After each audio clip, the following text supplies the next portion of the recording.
I'm Joe Augustinelli, Social Media Manager at Greenway Health, and this is Putting Possibility into Practice, the podcast from Greenway Health.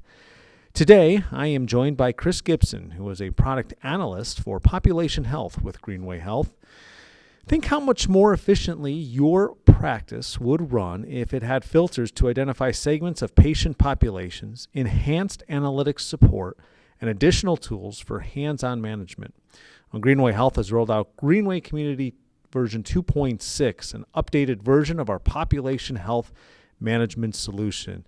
And it includes these features and more. And you've been hearing more and more about population health in the healthcare industry today. And to explain it all to us and how your practice can benefit, Chris, thank you for taking the time to join us today. Yeah, it's a pleasure to be here. Thank you so much, Joe. Chris, for those who may be unfamiliar with population health in Greenway Community, can you discuss why population health is a critical component of value-based care? Absolutely. Population health is where the industry is going for several reasons. Quality and cost are really big metrics that providers across the country, across many different specialties, are being measured on now. And really, the quality component, the goal obviously of improving health outcomes, mainly in our older and higher risk demographics, but starting at a young age as well, and really just practicing preventive medicine, so that, health outcomes, what you do today, affects your health, X years from now. So really improving health outcomes overall, which of course is going to lead to, reduction in costs. There's no surprise that in our country, healthcare expenditures, in all areas of the healthcare industry, whether it just be, inpatient care or outpatient care, different specialists that you may be seeing, or even pharmaceuticals, that costs are just a little bit out of control right now. And so naturally, by improving health outcomes, then we're lowering costs of care, and really population health is providing that proactive care, not reactive care, where providers are getting more touch points in those lower cost of care settings, so that they can effectively implement this strategy of higher quality of care and lower cost across the board. So population health is absolutely necessary. It's what we all strive to achieve, healthier patients and at a lower cost. But at the same time, it's also necessary for everybody, because, it's not just a strategy that feels good, that's like, oh, healthier patients and lower cost of care. This is actually how money is going to be put in your pockets by the payers now. So if you don't align with that incentive, that strategy of for some reason of higher quality of care and higher, better health outcomes with lower cost of care, then you'll at least be aligned by how your payers are going to be putting money in your pocket, because that's how they're going to be reimbursing more and more heavily as we move into the future. So population health is absolutely necessary. And Chris, talk a little bit about how Greenway Community 2.6 can assist with all that for providers. Yeah, so Greenway Community, itself is a platform. It is a solution that really hones in on and focuses on a practice and a provider's need to engage in this value-based world, these changing payment models, this changing way of proactively having to care for your patients so that you can achieve healthier patient outcomes and lower cost of care. Specifically in Greenway, our new Greenway Community version 2.6, there are some features that we came out with that really contribute to that. One of those being some enhancements to the flexibility of the different codes that you can input, between E&M codes or really any other kinds of codes, so that you can successfully hit your quality measures. We have essentially we have a managed lists and code value set editor features that really lets you, one, if you're tracking certain types of visits. So previously, Greenway Community was kind of locked into only letting you track certain types of wellness visits or Medicare wellness visits with those G codes. And then for office visits, we had a set shipped list of E&M office visit codes that would, help you identify whether your patients have been seen for, an office visit or a wellness visit in X amount of months, which really contributes to that proactive strategy that, you can make sure your patients are getting timely visits, when they need it. But now we have the flexibility for you to put in really any kind of E&M code you want to track any type of either in-office visit or even out-office visit when you're thinking, chronic care management, transfer of care, these different kinds of, out-of-office visits that are becoming more prevalent. You can track those more heavily to make sure your patients are getting those types of interactions as well. And then the value set editor, where, that really reduces the burden for those practices that are participating in multiple I'll say measure programs like HEDIS or your ECQMs and MIPS, or your ACO measures as well. You may be tracking similar measures because different payers are requiring you to, but they may be across the multiple measure programs. Well, the nuance is that these same measures may have different code requirements to indicate the same procedure was performed. And instead of having to double document in your EHR, you now can, tell the HEDIS measure to accept your SNOMED code when normally it wouldn't, and vice versa. So just some really good flexibility that contributes to a practice's ability to have visibility into the proactive care that they're providing their patients. And can you describe what perhaps you believe is the biggest feature in the release of Community version 2.6?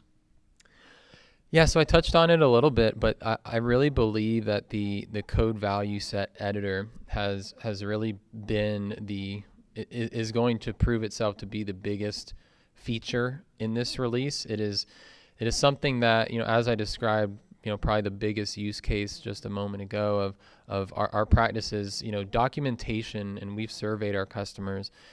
Documentation for our providers is the largest problem across the healthcare industry right now that every EHR vendor is trying to make easier or reduce that burden for providers. It's really, hey, I want to focus on my patients as the provider rather than on my computer screen and on documentation, and making sure I have codes correct and this and that. And so we really believe that we're reducing that burden with this enhancement. The biggest thing that no provider, everyone's busy enough as it is, but that no provider or biller, wants to do is double do the work that they are already having to do, which is already hard enough. And especially in documentation, having the flexibility to dictate to the quality measures on the Greenway Community side that, hey, I want you, when I document this particular finding in my visit note, in my encounter note, I want you to count it for XYZ measures, because I don't want to, just for technicality purposes, have to record a colonoscopy in 3 different places with 3 different codes attached to it, just so that I can get, from a technical perspective, my quality measure compliance, when really I should be able to indicate one single time in my EHR, in my documentation, with the codes that I have attached, indicate to those measures who are looking to track my performance that I did indeed do what was being asked of me, so I can, get reimbursed properly by the payers.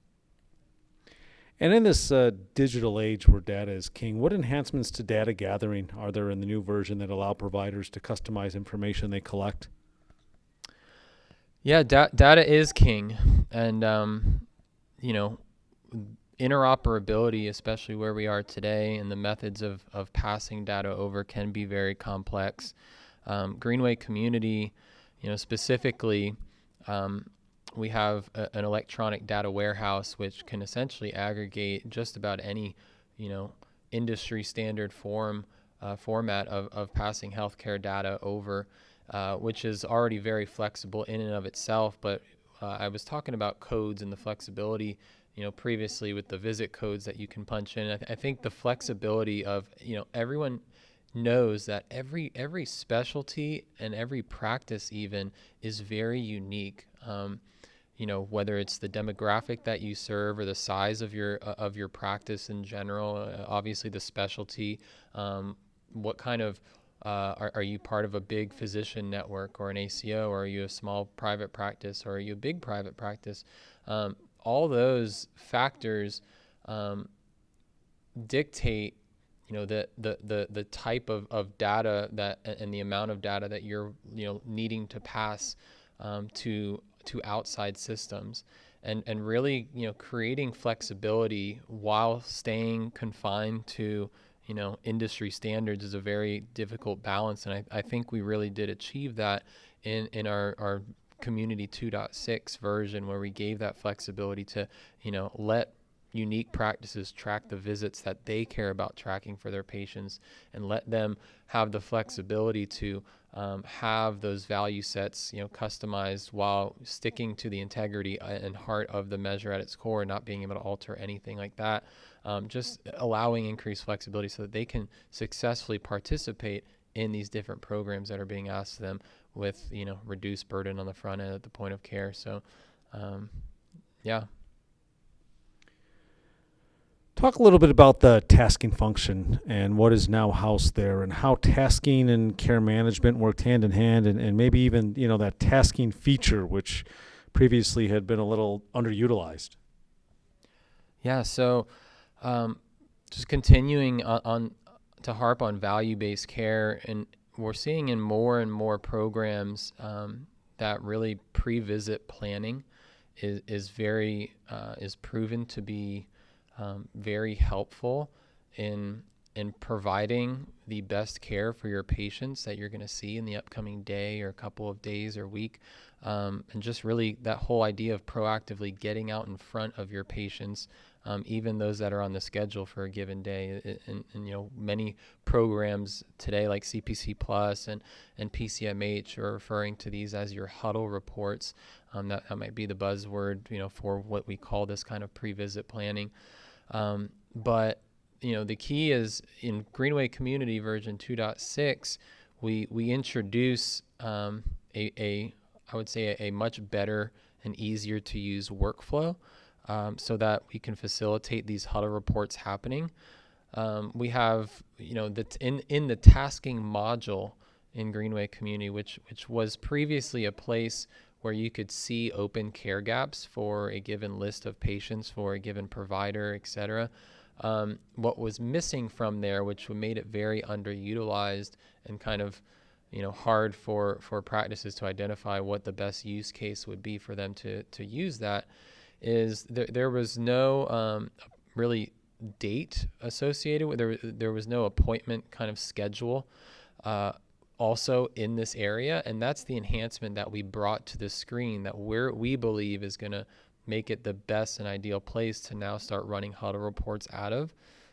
So what we did is we brought essentially an appointment scheduler, a calendar within the screen, so that you can now pick any date you want. And what you're essentially doing is you're filtering what now are, were a list of patients with their risk scores listed and their open care gaps, their currently open care gaps. And obviously you can break it down by provider, if you choose to. So if you're a care team looking to run your huddle report, you can say, I only need to run the huddle I'm only responsible for these two providers or this one provider. You can isolate the provider or the practice even, or the location, and pick your date that, with patients that have appointments on this date. I want to see, that list of patients and see all their open care gaps and their risk scores, et cetera. And you can either be, if you're a practice who likes, again, flexibility, if you're a practice who likes to run these huddle reports in the Greenway Community application, you can do so right in there. You can leave notes about the different resources that you'll need or have available for the given visit, or any just, kind of pre-visit planning notes about the patient that the provider should be aware of, or that you want to make sure is notated when that provider does see that patient. That can all be done right there in a queue, a little work queue, next to each patient's name. Or you can print out, if you're a practice that likes it, a nice hard copy in your hand that you can hand out to your team on that morning that you're doing that pre-visit planning or that huddling. You can print out the huddle report and get everybody a copy, or just have one centralized copy, and you can grab your pen and ink it up and mark it up and leave the notes right there. So some good flexibility, and we think that this is going to be a good base, a good launching point to continue to enhance this area of the product for huddle report purposes. We know it doesn't have everything currently that you may want to see, but the base, the baseline is there, and we're going to continue to build it out to make it everything that you need it to be at the huddle report level. Sounds good. And as we have future updates, we'll get together back again and discuss that on a future episode, hopefully. I want to thank Chris Gibson, product analyst for population health with Greenway Health, for being my guest on today's episode of Putting Possibility into Practice, as we are putting population health in your practice's hands. And for more information on the population health resources that Greenway Health offers and its product solutions, you can visit our website at www.greenwayhealth.com. Once again, a special thanks to Chris Gibson, the product analyst of population health with Greenway Health, for joining me on this episode of our podcast. And a reminder that you can subscribe to our podcast not only on SoundCloud, but on Google Play and also iTunes. I'm Joe Augustinelli, social media manager for Greenway Health. Thanks for listening to Putting Possibility into Practice, the podcast from Greenway Health.